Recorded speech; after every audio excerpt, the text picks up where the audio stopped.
Let me get the official press release. Charles Barkley has agreed to a 10-year deal with TNT, expected to be well into nine figures, the Post has learned, the New York Post.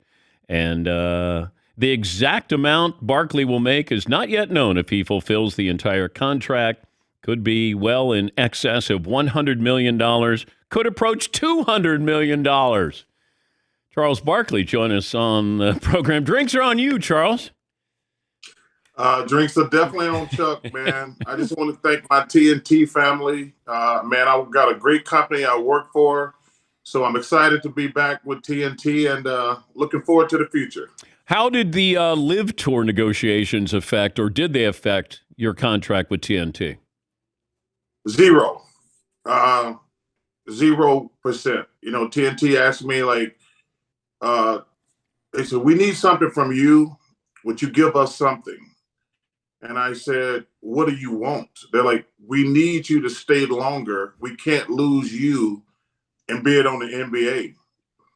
So that's how the negotiations started and went. I says, well, I don't want to work till the day I drop dead. They're like, well, we need you to stay at least 3 more years because we got they're going to have to bid on the NBA. I mean, I think they're probably going to start bidding on the NBA really soon.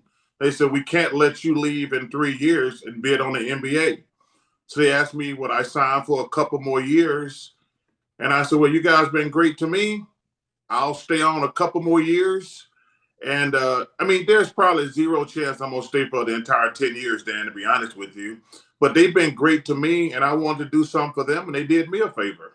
All right. How does your agent approach negotiations? Can you factor in what Tony Romo makes or Troy Aikman makes or analysts in different sports, what Tom Brady is going to make from Fox? Because you're extremely valuable, and I've said you're probably the most valuable member of the media right now. So how do you go in and negotiate?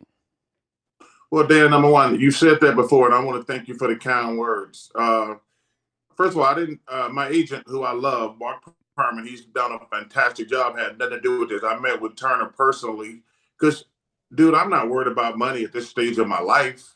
Listen, if I don't have enough money by now, I'm a big idiot. I mean, I played 16.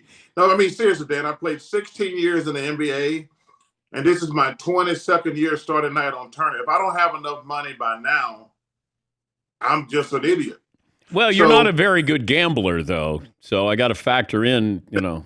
Well, I factor when I renegotiate my deals and do commercials, I factor in gambling losses. That's your gambling loss money when you do your Subway commercials? Subway, Capital One, Dick's Sporting Good. Hey, and I want to thank the Broncos and the Chargers for the worst boring football game in the history of civilization last night. No. That was last Thursday. The last 2 Thursdays are worse than what we had last night. You're right. What was the game that was worse than last night? The Bears and the Commanders. That was the worst. Hey, that was the worst football game I ever seen until last night. But to tell you how crazy this thing is, last week I had the Bears. And last night, I had the Broncos.